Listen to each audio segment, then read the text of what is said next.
प्यारे बच्चों, स्वागत है आप सभी का। हम लोग पढ़ रहे हैं B.Sc थर्ड ईयर की न्यूक्लियर फिजिक्स और आज एक इंपॉर्टेंट आर्टिकल हम लेने जा रहे हैं, बीटाट्रॉन। बीटाट्रॉन प्यारे बच्चों, आज हम बीटाट्रॉन की कंप्लीट स्टडी करेंगे, यानी कि इससे संबंधित जो भी क्वेश्चन आपके एग्जाम्स में, चाहे यूनिवर्सिटी एग्जाम हो चाहे आपकी कॉम्पिटिटिव एग्जाम्स, अगर आज इस पूरे लेक्चर को आप ध्यान से देख लेंगे तो फिर आप उस क्वेश्चन को बिल्कुल 100% स्कोरिंग के साथ करके आएंगे। आज हम इस लेक्चर में क्या क्या कवर करने वाले हैं, मैं पहले वो बता देता हूं। हम जानेंगे what is betatron, its principle, construction, working, uses और थ्योरी। थ्योरी में हम बीटाट्रॉन की जो कंडीशन है उसे ड्राइव करेंगे। चलिए पहले देख लेते हैं कि ये बीटाट्रॉन आखिर होता क्या है। प्यारे बच्चों, आपने बीटा पार्टिकल का नाम सुना होगा। न्यूक्लियर रेडियो एक्टिविटी के दौरान जो नेगेटिवली चार्ज पार्टिकल्स आते हैं उन्हें बीटा पार्टिकल कहते हैं। वो फास्ट मूविंग इलेक्ट्रॉन्स होते हैं। इसका मतलब ये है कि ये जो डिवाइस है ये इलेक्ट्रॉन्स की स्पीड को बढ़ाता है, इलेक्ट्रॉन्स को एक्सेलरेट करता है और एक circular path of constant radius में करता है। तो प्यारे बच्चों देखिए, अभी तक आपको एक आइडिया लग गया होगा कि ये बीटाट्रॉन है क्या। It is the device which is used to accelerate the electron in an orbit of constant radius. लिख देता हूं मैं आपको, क्योंकि एग्जाम्स में हमें लिखना पड़ता है। हम लिखेंगे it is the device which is used to accelerate the electron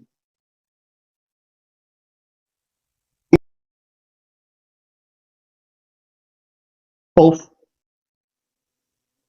constant radius. इतना लिख देना प्यारे बच्चों। ये हो गया हमारा बीटाट्रॉन की डेफिनेशन कि ये होता क्या है।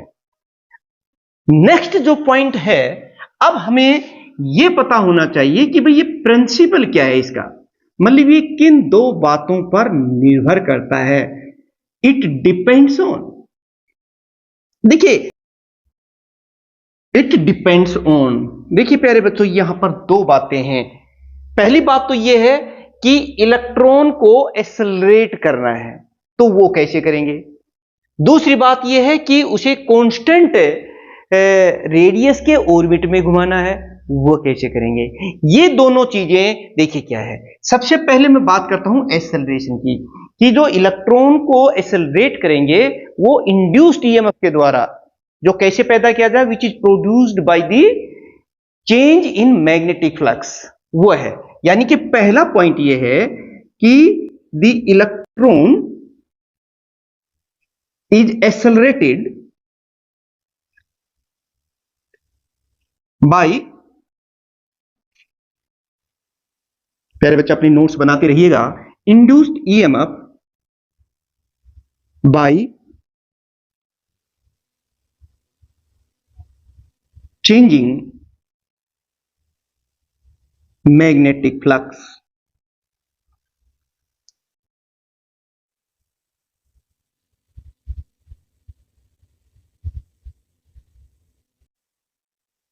जिस ऑर्बिट में इलेक्ट्रॉन को घुमाना है, ये देखिए प्यारे बच्चों, उसमें जो ये मैग्नेटिक फील्ड लगाना है, ये मैग्नेटिक फ्लक्स, इसके जो मैग्नेटिक फ्लक्स है डेंसिटी उसके आधे के बराबर होनी चाहिए। ये बीटाट्रॉन कंडीशन है और इसे हम आगे डिराइव भी करेंगे, लेकिन इसे सेम ऑर्बिट में घुमाने के लिए बीटाट्रॉन कंडीशन को सेटिस्फाई करना बहुत जरूरी है। अभी हम मोटे तौर पे धीरे धीरे जैसे जैसे हम आगे बढ़ेंगे, हम नोन से अननोन की तरफ जाते जाएंगे। इसको हम ड्राइव करने वाले हैं बीटाट्रॉन कंडीशन को। मैं लिख देता हूं। एक बात तो हमें हो गई कि भाई इलेक्ट्रॉन को एक्सेलरेट कैसे करेंगे, बाय द इंड्यूस्ड ईएमएफ, और वो इंड्यूस्ड ईएमएफ किससे पैदा होगा, by changing the magnetic field. ये बात हो गई। अब देखिए constant orbit, the orbit of electron is keeped fix, इसे फिक्स रखा जाएगा, keeped constant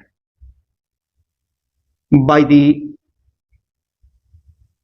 magnetic field on the orbit must be half of the average value of magnetic flux। और इसे ही हम कहते हैं, ये जो चीज मैंने लिखी है यही है हमारी बीटाट्रॉन कंडीशन, कि ये मैग्नेटिक फील्ड है ये on electron orbit it should be half of the magnetic flux density और magnetic flux in this orbit area. आप जानते हैं ना magnetic flux per unit area magnetic flux density होती है, तो ये जो फील्ड है ये इसके हाफ के बराबर होगा, तो ही इलेक्ट्रॉन हमारा एक सर्कुलर ऑर्बिट में घूमेगा। हालांकि जब हम इसकी थ्योरी करेंगे, जब हम इस कंडीशन को ड्राइव भी करेंगे और फिर हम बताएंगे कि ये कैसे होता है, और वो पेपर में बहुत बार पूछ लिया जाता है कि डिराइव द बीटाट्रॉन कंडीशन, जो आगे हम ड्राइव करने वाले हैं। फिलहाल अगर हमें प्रिंसिपल लिखना है तो ये 2 पॉइंट्स आप लिख देंगे। और प्यारे बच्चों स्क्रीनशॉट जरूर लेते रहिएगा आप, क्योंकि इससे आपके नोट्स तैयार हो जाएंगे, इधर आपको समझ में आ रहा है और फिर आपका कॉन्फिडेंस लेवल भी बढ़ेगा। और ये सब कुछ हो रहा है अगर समझ में आ रहा है तो फिर आप ऑटोमेटिकली अपने दोनों चैनल्स को सब्सक्राइब कर लीजिएगा, और अच्छा लग रहा है तो लाइक करके और शेयर भी कर दें और कमेंट्स भी देते रहिएगा। चलिए स्क्रीनशॉट लीजिए, फिर मैं आपको इसकी जो कंस्ट्रक्शन है वो बताता हूं। कंस्ट्रक्शन, अब प्यारे बच्चों हम लोग देखेंगे कि इसकी बनावट क्या है और इसमें क्या इस तरह से लिखेंगे, इट कंसिस्ट्स ऑफ, मतलब इसमें जो जो जो चीजें हैं ना उनको 1 बाई 1 करके हम लिखते चले जाएंगे, लेकिन उससे पहले हम इसका डायग्राम हमें पता होना चाहिए ना, जिसमें देख देख करके तो लिखेंगे इसमें होता क्या है। तो मेरे साथ आप डायग्राम बना लीजिएगा एक बार, फिर उसके जो डिफरेंट कंपोनेंट्स हैं वो बताएंगे और फिर उसकी वर्किंग को भी उसी डायग्राम से हम समझाएंगे। पहले हम एक इलेक्ट्रोमैग्नेट बना लेते हैं। ये देखिए, आप भी मेरे साथ साथ इलेक्ट्रोमैग्नेट बना लीजिएगा। ये देखिए, ये मैं ये बना रहा हूं, यहां पे ये मैग्नेट्स हैं हमारे, आप भी इसको बना लीजिए। ये मैग्नेट्स हैं, इलेक्ट्रोमैग्नेट का ये काम करेंगे। तो ये देखिए, मैं इनके बारे में बताऊंगा आपको। ये वायरिंग है, इनके चारों तरफ वायर लिपटे हुए हैं, रैप्ड हैं। ये देखिए यहां पर भी, ये क्योंकि इस तरह से वायर हैं, वायर, ये देखिए ये वायरिंग से है, ये P1 है और ये P2 है, और वायर इसमें इस तरह से इस ब्लॉक जो मेटल का है इसके चारों तरफ लिपटे हुए हैं। और इसको हम देखिए कैसे करेंगे, जब हम इसमें से अल्टरनेटिंग करंट पास करेंगे इनमें से और इनमें से, तो वो देख लीजिएगा एक बार आप। ये AC है, अल्टरनेटिंग करंट हम यहां लगाएंगे, और यहां आप देख रहे हैं कि इस तरीके से ये P2 टर्मिनल है, और इनके जो बीच में जो है एक डगनट शेप वैक्यूम चेंबर लगाया हुआ है। ये देखिए वो ये है, ये डगनट शेप वैक्यूम चेंबर है, ये इस तरह से है। इसको मैं अलग भी बना के दिखाऊंगा आपको। ये हमारे ऑर्बिट्स हैं इलेक्ट्रॉन के, और ये जो आप देख रहे हैं ना ये इलेक्ट्रोमैग्नेट है, इलेक्ट्रोमैग्नेट बना रहे होंगे आप मेरे साथ साथ, डायग्राम जरूरी है। और ये मैग्नेट्स के 2 पोल हो गए हैं, और ये बीच में जो है ना, ये जो आप देख रहे हैं ये डगनट शेप एक वैक्यूम चेंबर है। इसको मैं अलग से बना देता हूं, ये वाला जो पोर्शन है ना इसको मैं यहां अलग बना देता हूं। आप देखिएगा कि ये कुछ इस तरीके से बना देता हूं। ये जो बीच का पोर्शन है ये तो मैग्नेट्स हो गए 2, और इनके बीच में यहां पर ये जो है एक वैक्यूम चेंबर है। ये देखिएगा, यही मैं यहां बना रहा हूं, आप भी मेरे साथ साथ डायग्राम बना लीजिएगा। क्योंकि एग्जाम में जितना अच्छा डायग्राम, सुंदर डायग्राम आप बना के आएंगे, उतना ही आप स्कोरिंग करेंगे। मैं आपके सामने डायग्राम इसलिए बना रहा हूं ताकि आप भी मेरे को देख देख करके और डायग्राम बना सकें। जो टिपिकल सा डायग्राम आपको दिखाई दे रहा है वो इतना टिपिकल नहीं है जितना कि हम लोग उसको समझ लेते हैं। ये देखिए, ये है हमारा जो वैक्यूम आप यहां देखेंगे, एक डगनट शेप वैक्यूम चैम्बर है। ये देखिएगा, ये वैक्यूम पंप है। ये इसके अंदर से जो एयर है उसको रिमूव करने के लिए काम आ रही है। और यहां पर आप देखेंगे कि एक इलेक्ट्रॉन गन हम लगा रहे हैं। ये एनोड हो गया है और यहां पर ये कैथोड है। आपने देखा कि ये इनके बीच में हम ये पॉजिटिव, नेगेटिव, पॉजिटिव और इस तरीके से इसे हम कहते हैं इलेक्ट्रॉन गन। इसमें से इलेक्ट्रॉन प्रोड्यूस होते हैं। मैं पूरी बात आपको समझाऊंगा। ये इलेक्ट्रॉन गन है, इसमें से इलेक्ट्रॉन निकलेंगे और यहां पर एंटर करेंगे, और जब वो इसमें से इलेक्ट्रॉन जाएंगे तो कुछ एनर्जी वो पहले ही गेन कर चुके होंगे, और फिर वो ऐसे जैसे ही एंटर करेंगे तो वो सर्कुलर पाथ में मूव करना शुरू कर देंगे। ये कौन ऑर्बिट है प्यारे बच्चों? ये देखिए, ये क्या है? Orbit of electron of constant radius. Electron देखिए आप, मैं इन सब के बारे में बताऊंगा। एक बार बना लेते हैं हम इसके थोड़ा सा। और ये जो वैक्यूम चैम्बर है ना, ये ग्लास या फिर सिरामिक का बना हुआ होता है। ये देखिए, और ये इसी को तो मैं कह रहा हूं डगनट शेप्ड चैम्बर है, and it is made up of the ceramic और ग्लास। ये देखिए आपके सामने बहुत बढ़िया एक डायग्राम बनता आ रहा है। और ये दो हमारे मैग्नेट्स हैं, इलेक्ट्रोमैग्नेट्स हैं, और इनके बारे में पूरा अब आपको मैं बताने वाला हूं। और यहां पर देखिए प्यारे बच्चों कि ये देखिए, इधर हम टाइम लेते हैं और इधर अगर हम मैग्नेटिक फ्लक्स ले लें, मैग्नेटिक फ्लक्स, तो जो हमारी जो एसी हम यहां लगा रहे हैं ये ऐसे साइनसोइडल है, लाइक दिस। मैग्नेटिक फील्ड यहां पैदा हो रहा है वो हमारे इस अल्टरनेटिंग करंट की वजह से ही पैदा हो रहा है। और जो हमारा अल्टरनेटिंग करंट है वो साइनसोइडली चेंज हो रहा है। तो ये देखिए, जीरो से लेकर के और टी बाई यहां तक देखिए, टी बाई 4, और ये टी बाई 2 है और ये टी है। तो जीरो से टी बाई 4 तक इलेक्ट्रिक करंट बढ़ता है, तो इसमें मैग्नेटिक फ्लक्स भी बढ़ेगा, मैग्नेटिक फील्ड जो पैदा होगा वो भी बढ़ना है। और लेकिन उसके बाद ये घटना शुरू हो जाता है तो फिर मैग्नेटिक फील्ड भी घटेगा और फिर इस तरह से चेंज होता है। तो अब हम जो कुछ भी यहां करने वाले हैं भाई, यहां से यहां तक हो जाए, जीरो से टी बाई 4 तक ही ये सारी कार्रवाई हमारी यहां होने वाली है। इट कंसिस्ट ऑफ, अब प्यारे बच्चों देखिए, इसमें जो कुछ भी आपको दिखाई दे रहा है उनको यहां पर लिख दीजिएगा। देखिए, ये जो पोर्शन देख रहे हो ये है नीचे, इसमें क्योंकि दिखा नहीं सकते थे, समझा नहीं सकते थे, इसलिए इस पोर्शन को मैंने अलग लिख दिया है। ये डगनट शेप एक वैक्यूम चैम्बर है जो कि सिरामिक या ग्लास का बना हुआ है। सबसे पहली बात तो आप ये लिखे हुए कि a doughnut shape vacuum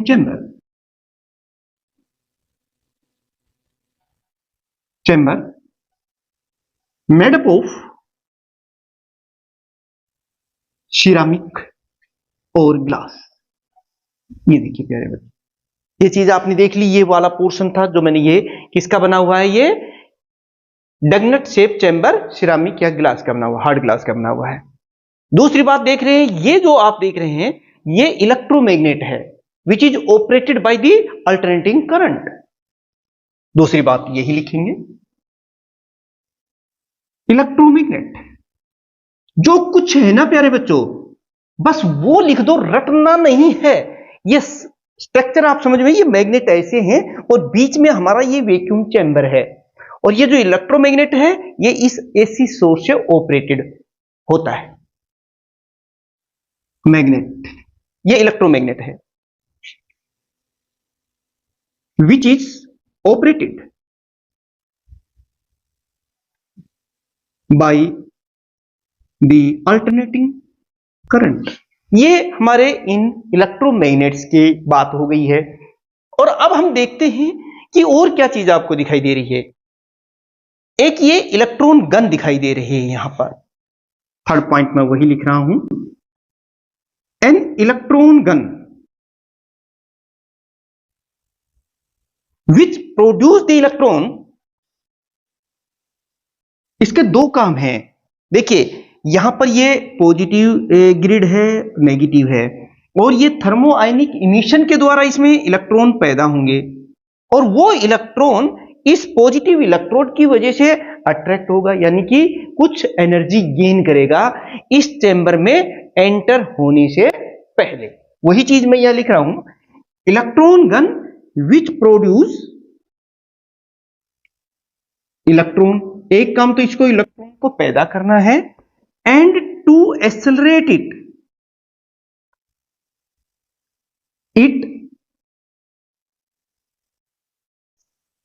to gain kinetic energy about 50 kilo electron volt before entering in vacuum chamber।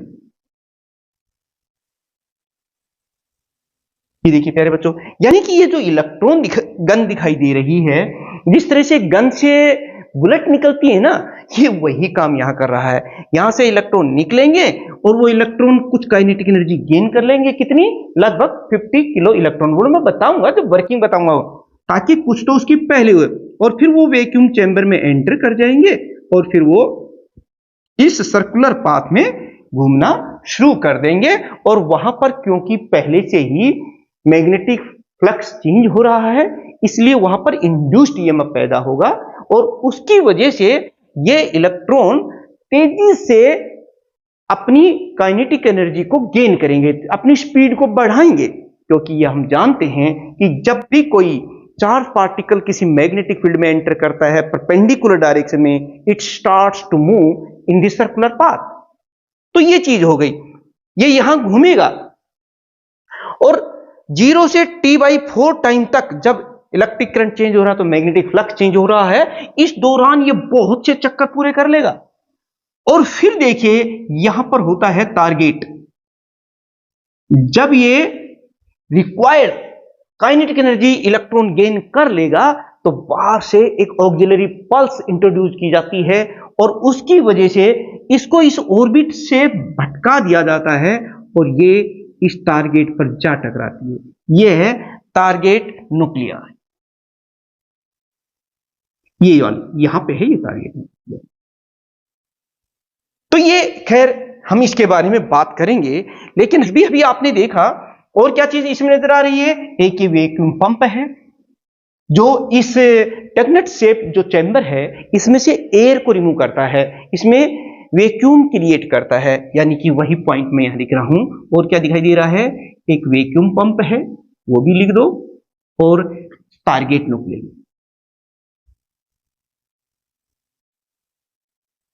तो पहले बच्चों ये तो हुई मेन इसकी जो कंस्ट्रक्शन है, इसमें होता क्या क्या है, कुछ खास नहीं। जैसे चार ही तो चीजें मैंने बताई हैं यहां पर। एक तो क्या है, ये हमारा वैक्यूम चैम्बर है which is made up of the ceramic और ग्लास। सेकंड, ये हमारा इलेक्ट्रोमैग्नेट है जो स्पेशली डिजाइन किया गया है, and it is operated by this alternating current. तो थर्ड चीज आप यहां देख रहे हैं कि इसमें एक इलेक्ट्रॉन गन है। इसके दो काम है, it is used to produce the electron and to provide some kinetic energy that is about 50 kilo electron volt before entering the vacuum chamber. मतलब वो इसको इतनी गति से इलेक्ट्रॉन को इसमें एंटर करवाती है, इतनी काइनेटिक एनर्जी के साथ, लगभग 50 किलो इलेक्ट्रॉन वोल्ट के साथ। उसके बाद जैसे ये इलेक्ट्रॉन यहां एंटर करता है तो वहां पर मैग्नेटिक फील्ड चेंज हो रहा है इस इलेक्ट्रोमैग्नेट के अंदर, 0 से T/2 तक जैसे टाइम चेंज होता है। तो फिर वो क्या करेगा, वो फिर बड़ी तेजी से घूमने लगता है और एक्सेलरेट होने लगता है, और आप देखेंगे कि वो एक्सेलरेशन लगभग 300 mega electron volt kinetic energy gain कर लेता है। फिर बाहर से एक ऑक्सिलरी पल्स इंट्रोड्यूस की जाती है ताकि इस इलेक्ट्रॉन को इसके अपने पाथ से, इस सर्कुलर ऑर्बिट से डिफ्लेक्ट कर दी जाए और फिर वो इस टारगेट न्यूक्लियस से जा टकराता है और न्यूक्लियर रिएक्शन हो जाती है। जिसका मेन पर्पस था ना भाई, बीटाट्रॉन में हम किसी इलेक्ट्रॉन की गति को क्यों बढ़ाते हैं? इसलिए बढ़ाते हैं क्योंकि बहुत सी जो आर्टिफिशियल न्यूक्लियर रिएक्शंस होती हैं उसे को करवाने के लिए हमें एक फास्ट मूविंग इलेक्ट्रॉन की जरूरत पड़ती है। तब हम इस इलेक्ट्रॉन को गति को बढ़ाने की जरूरत पड़ेगी, तो उसके लिए एक डिवाइस चाहिए और वो डिवाइस है हमारा बीटाट्रॉन, और ये वही काम कर रहा है। तो प्यारे बच्चों देखिए, आपको बहुत क्लियर कट समझ में आ गया होगा कि इसकी कंस्ट्रक्शन क्या है। अब हम वर्किंग करेंगे, उसे लिखेंगे। पहले मैं इसको समझाऊंगा और फिर हम उसे लिख भी लेंगे। तो आप एक स्क्रीनशॉट ले लीजिए, फिर मैं आपको वर्किंग पढ़ाता हूं। चलिए प्यारे बच्चों, मैं सबसे पहले आपको इस बीटाट्रॉन की जो वर्किंग है वो समझा देता हूं। देखिए क्या होता है, इलेक्ट्रॉन गन से इलेक्ट्रॉन्स पैदा होते हैं और वो लगभग 50 kilo electron volt energy gain करते हैं इसमें जाने से पहले, और फिर इस वैक्यूम चैम्बर में उसे एंटर करवाया जाता है T = 0 टाइम पर। और इस दौरान फिर, क्योंकि जैसे जैसे आप देख रहे हैं टाइम बढ़ रहा है, तो ये जो मैग्नेटिक फील्ड है इलेक्ट्रोमैग्नेट का वो इंक्रीज करता है, मैग्नेटिक फ्लक्स बढ़ता है। और जब मैग्नेटिक फ्लक्स बढ़ेगा 0 से लेके मैक्सिमम तक T/4 सेकंड के अंदर, और क्योंकि वहां पर मैग्नेटिक फ्लक्स चेंज हो रहा है, इंड्यूस्ड ईएमएफ पैदा हो रहा है, इसलिए वो इलेक्ट्रॉन रिवॉल्व करने लगता है, घूमने लगता है, एक्सेलरेट कर देता है, काफी चक्कर वो इस दौरान पूरे कर लेता है। Auxiliary pulse is inserted to pull this electron from this orbit and directed towards the target nuclei and nuclear reaction occurs. और यही तो हमारा पर्पज होता है। तो प्यारे बच्चों देखिए, इस तरह से आपने वर्किंग समझ में आ गई। इसको अब हम लिख लेते हैं। सबसे पहले चलिए प्यारे बच्चों, वर्किंग को हम लिख लेते हैं। Using electron gun,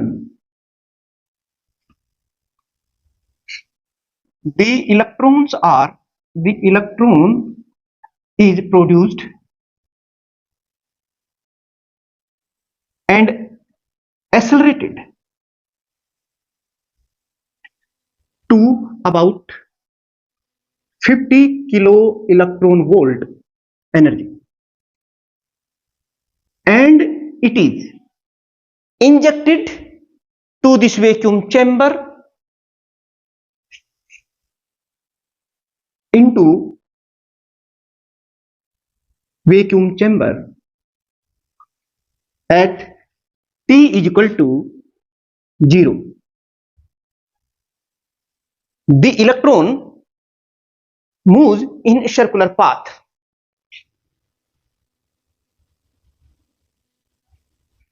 Move in orbit of constant radius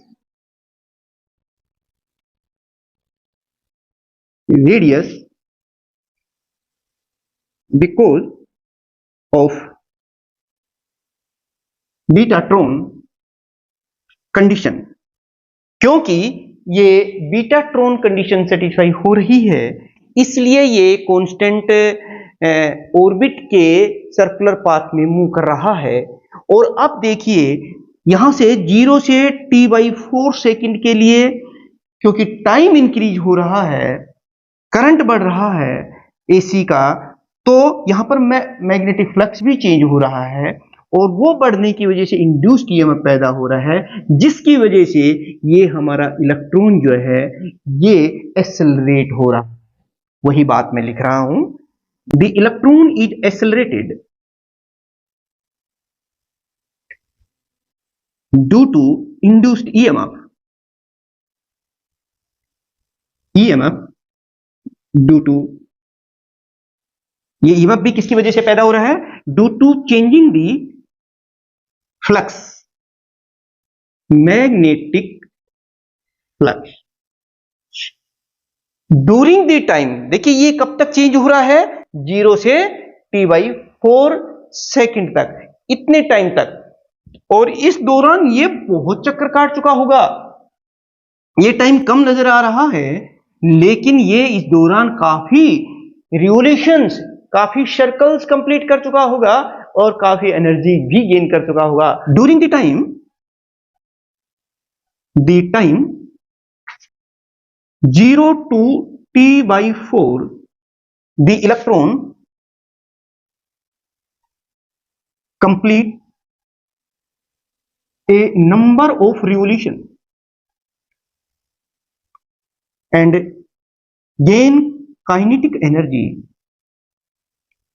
to about from T equal to 0 to T/4, the electron।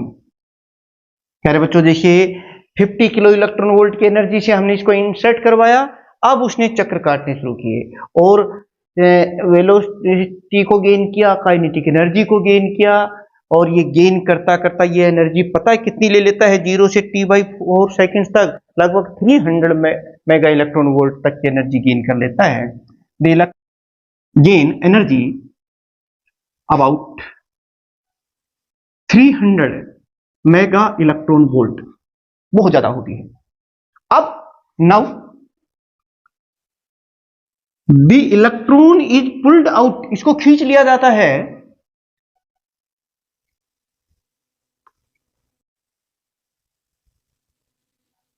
Out from the orbit bye inserting an auxiliary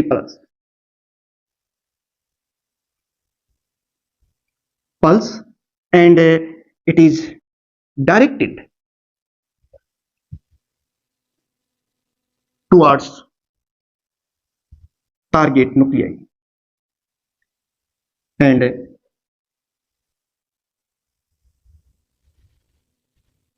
reaction occurs। तो प्यारे बच्चों देखिए कितनी सिंपल वे में हमने working समझ ली, गिनती के स्टेप्स हैं। देखिए क्या किया है हमने वर्किंग में। सबसे पहले using an electron gun the electrons are produced and it gain the energy up to 50 kilo electron volt before entering this vacuum chamber, and at t is equal to 0 the electron enter in this vacuum chamber because there is a magnetic field here, electromagnets are there in perpendicular direction ऐसे देखिए, and so the electric current and hence the magnetic flux changes and induced EMF produces, and so this electron gain energy and accelerates and it moves in the circular path of the constant radius because the Betatron conditions is satisfied here that this B is equal to B dash by 2। This is the betatron condition जो मैं आपको बताऊंगा अभी just बाद इसके, मैं आपको इस कंडीशन को भी डिराइव करेंगे हम यहाँ पर। And due to this Betatron conditions the electron moves in the circular path of the constant radius। When the magnetic flux becomes maximum the electrons revolves a number of times and gains the kinetic energy to about 300 mega electron volt, and now an auxiliary pulse is inserted into this vacuum chamber to deflect out this electron from this orbit and directed towards the target nuclei and nuclear reactions occur। This is the working। अरे बच्चों इस तरह से आपने देखा कि हमारी working complete हो गई। आपको निश्चित तौर पे ये वर्किंग समझ में आएगी और ये आर्टिकल भी समझ में आ रहा है। स्क्रीनशॉट लेते हुए लाइक कर दें, सब्सक्राइब कर लें और शेयर कर दें। यूजेज प्यारे बच्चों देख लेते हैं कि कई बार एग्जाम में पूछा भाई what are the uses of betatron, इसका यूज क्या है भाई, हम इसको क्यों पढ़ रहे हैं, क्या इसके फायदे हैं। तो आप बहुत जगह यूज कहते हैं, आप लिखेंगे इन बीटाट्रॉन, कुछ बातें आप लिख दीजिए। एक तो अभी अभी इन्हें पढ़ा है कि हाई एनर्जी इलेक्ट्रॉन्स पैदा किए जाते हैं इसमें, और ये बहुत सी न्यूक्लियर रिएक्शंस हैं जहां पर ये हाई एनर्जी इलेक्ट्रॉन जो है एज ए प्रोजेक्टाइल पार्टिकल के रूप में काम आते हैं, और ये न्यूक्लियर और बायोलॉजिकल जो रिसर्च होती हैं वहां पर बड़े काम आते हैं। यानी कि in betatron the high energy high energy electrons are produced,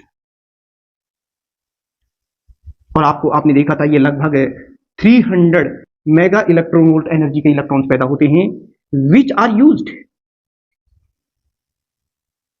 in research of nuclear and biological sciences. कैसे? As projectile particle, high energy projectile particle, क्योंकि जब ये उनसे टकराते हैं तो ही तो न्यूक्लियर रिएक्शंस या कुछ होता है, प्रोजेक्टाइल पार्टिकल्स। और ऐसे ही प्यारे बच्चों, हाई एनर्जी, ये जो बीटाट्रॉन में क्या होता है, हाई एनर्जी गामा रेज भी पैदा होती हैं। High energy gamma rays are produced and which are used also in research of some biological specimens होते हैं, न्यूक्लियर स्पेसिमेंस होते हैं, वहां पर इनका यूज होता है। और कई जगह ये ट्रीटमेंट, कुछ डिजीज वगैरह होती है उनके ट्रीटमेंट में भी ये काफी काम आती हैं। और ये एक्स-रे थेरेपी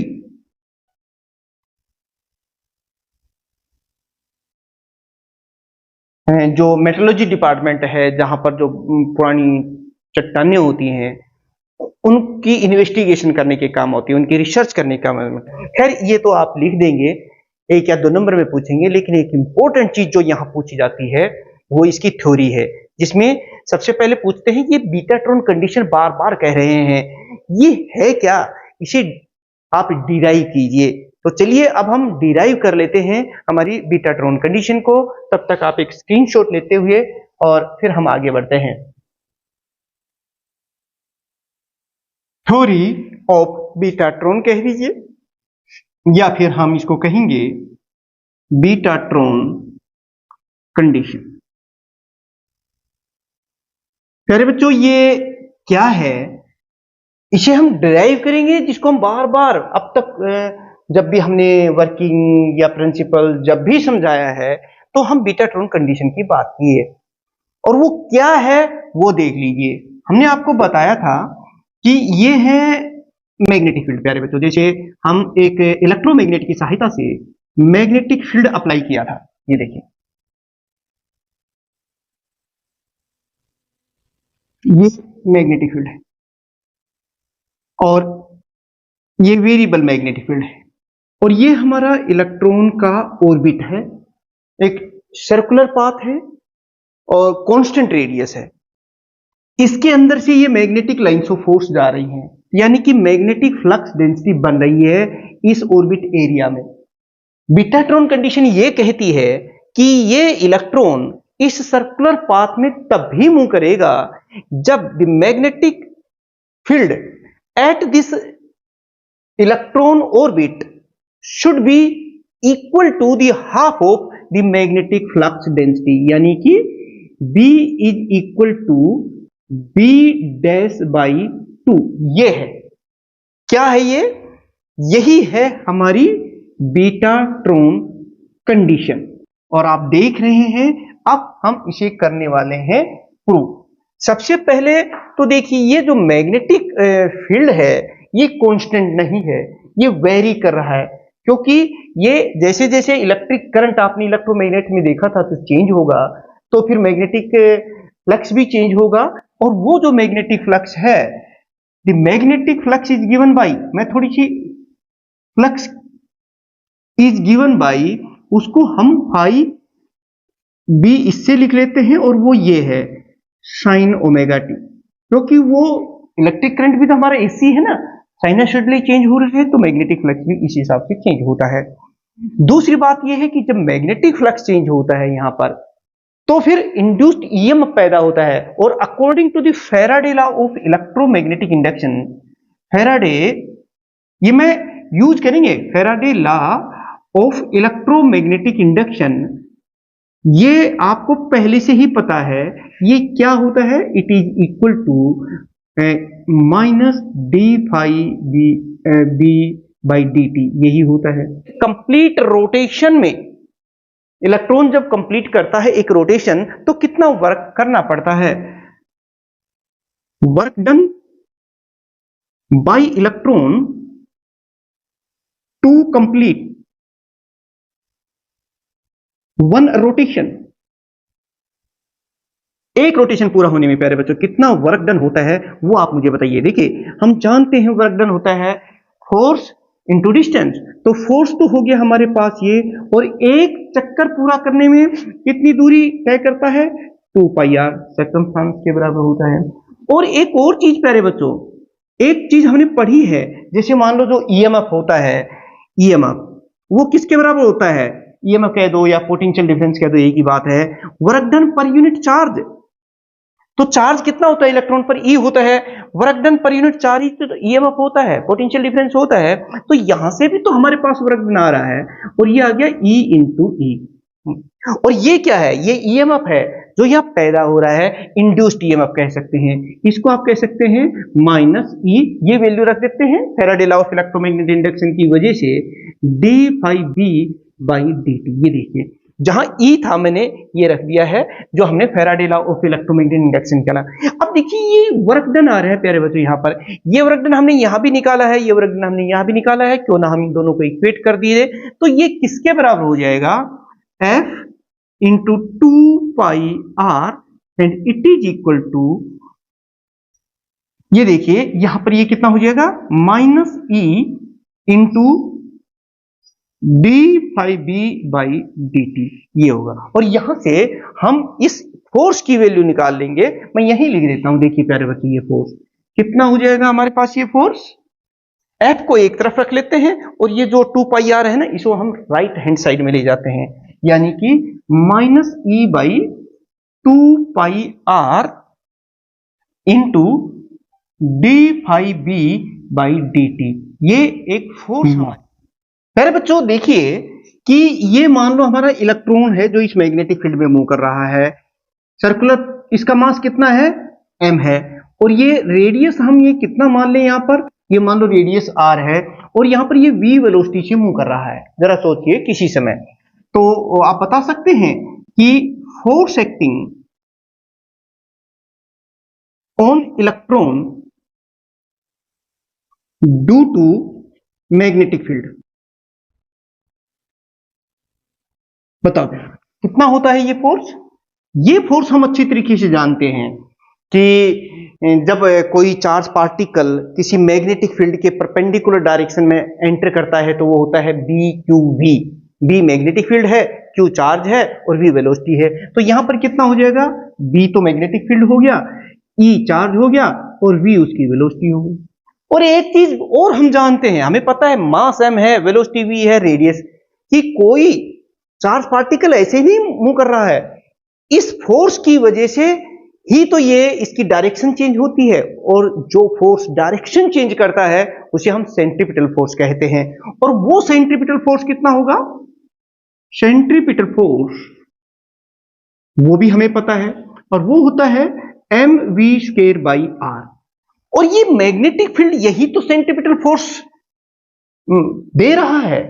तो फिर हम ये कह सकते हैं ना कि mv² upon r is equal to BeV, और v से ये v कैंसिल हो गई है, तो mv is equal to BeR, ये हो गई है।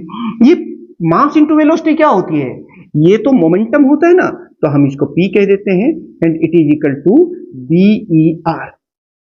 According to the Newton's second law of motion, इस फोर्स को भी हम निकाल सकते हैं। दो फोर्स हो गए प्यारे बच्चों, देखिए यहां पर एक टेंजेंशियल फोर्स है और एक ये फोर्स है। ये फोर्स तो अभी हमने निकाला था F, और ये फोर्स जो इधर एक्ट कर रहा है ये कितना होगा? वो यहां से according to Newton's second law of motion, rate of change of linear momentum is called force. वही बात आप यहां लिख सकते हैं कि according to Newton's second law of motion. देखिए ये कुछ स्टेप्स तो हमें आने ही चाहिए। फोर्स किसके बराबर हो जाएगा? F dash it is equal to dp by dt, rate of change of linear momentum. और जब हम इसे यहां पर ये चीज लिख दें, यानी कि d by dt it is equal to BeR, तो फिर इसको हम कैसे लिखेंगे? ये देखिए E इंटू आर, तो क्योंकि कांस्टेंट है, ना चार्ज बदल रहा है ना रेडियस बदल रहा है, तो हम लिखेंगे dB बाई dt। ये हमारे पास एक फोर्स आ गया है, ये इक्वेशन नंबर हम 2 कह देते हैं। यानी कि दो तरीके के आप इस पर फोर्स एक्ट कर रहे हैं, एक F और एक F डैश। बट अब ये निश्चित है कि अगर कोई इलेक्ट्रॉन सर्कुलर पाथ में मूव कर रहा है कांस्टेंट रेडियस में, तो वो तभी होगा जब उस पर जो है नेट रिजल्टेंट फोर्स वो 0 हो जाए, या ये दोनों फोर्स बराबर हो जाएंगे। तो आप क्या कहेंगे यहां पर देखिए, in order to move the electron in circular path of constant radius, the net force on the electron must be 0। या देखिए मैं लिख देता हूं, in order to move the electron in circular path of constant radius, the net force act on it must be 0। यानी कि जो मैं बात कहना चाह रहा हूं, F plus F dash that must be equal to 0। देखिए इक्वेशन 1 और इक्वेशन 2 से ये वैल्यूज आप यहां रख दीजिए, यानी कि मैं जो बात जो कह रहा हूं ना कि F plus F dash it should be 0। तो using equation 1 and equation 2 we write, आप स्क्रीनशॉट लीजिए फिर हम लिखते हैं। यूजिंग इक्वेशन 1 एंड 2, इन दोनों इक्वेशन से F और F डैश की वैल्यू यहां रख दीजिए। तो देखिए हमारे पास F तो कितना है, F है हमारे पास minus E divided by 2 pi R d∅b by dt plus E into R dB by dt it is equal to 0। या मैग्नीट्यूड इन दोनों का बराबर हो जाए तो ये 45 डिग्री पर ये देखिए ये हो जाएगी। इसको ये हम माइनस साइन है, इसको हम उधर ले जाते हैं। हम कैसे लिखेंगे इसको, d∅b बाई dt, ये यहां है ही E upon 2 pi R and it is equal to E R dB by dt।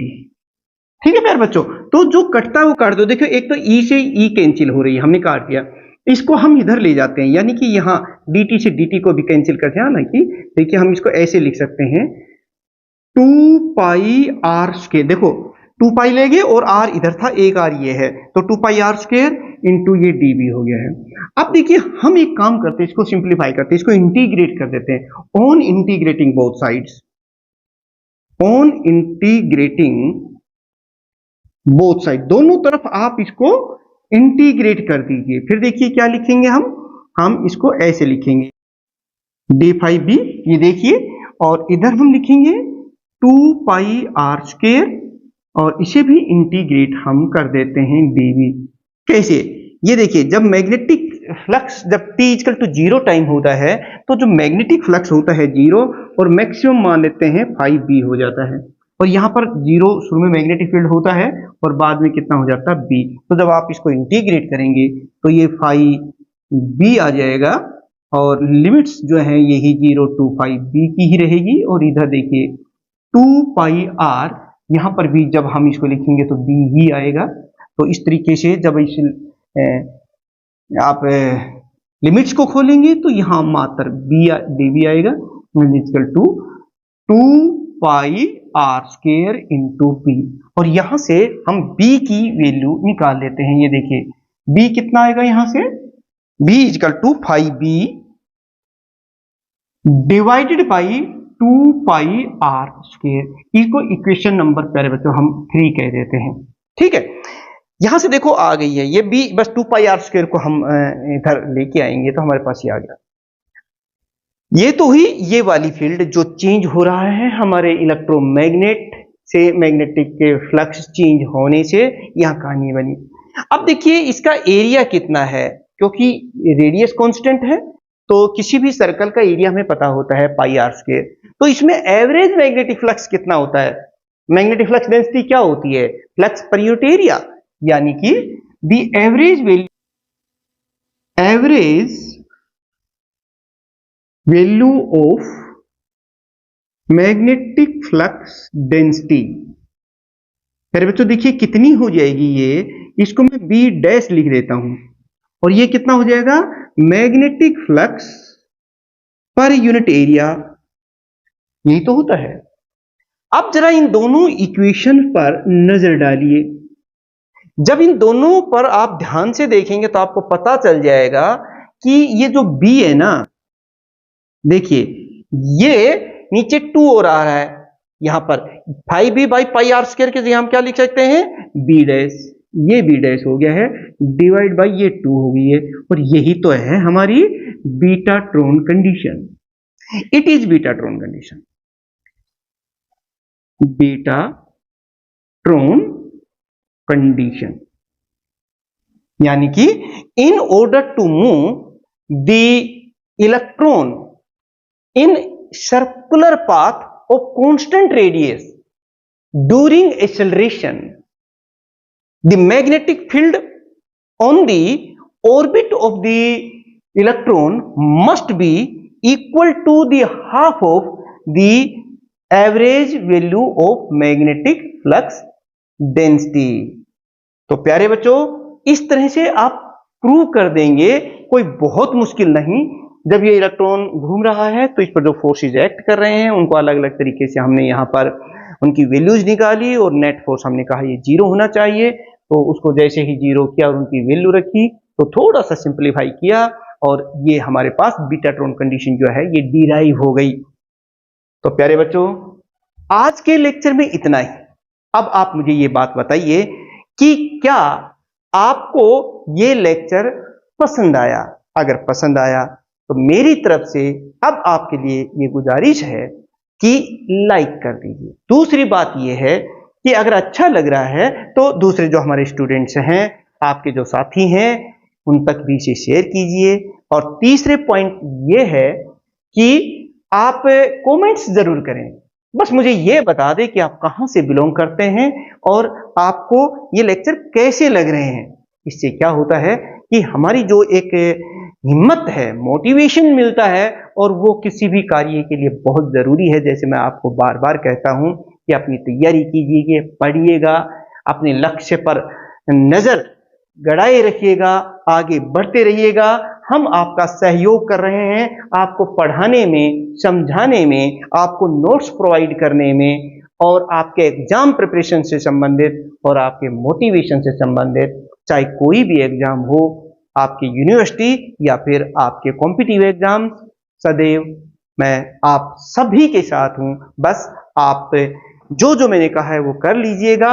और प्यारे बच्चों, मिलेंगे एक और इम्पोर्टेंट आर्टिकल के साथ जिसमें हम बात करेंगे डिटेक्टर्स की, कि ये डिटेक्टर्स क्या होते हैं। अभी तक तो हम एक्सेलरेटर्स की बात कर रहे थे, तो मिस ना कीजिए, इसलिए बेल आइकॉन भी प्रेस कर लीजिएगा। और आप सभी स्टूडेंट्स ऐसे ही मन लगाकर पढ़ते रहिएगा, आगे बढ़ते रहिएगा। बहुत बहुत धन्यवाद आप सभी स्टूडेंट्स का। Thank you very much.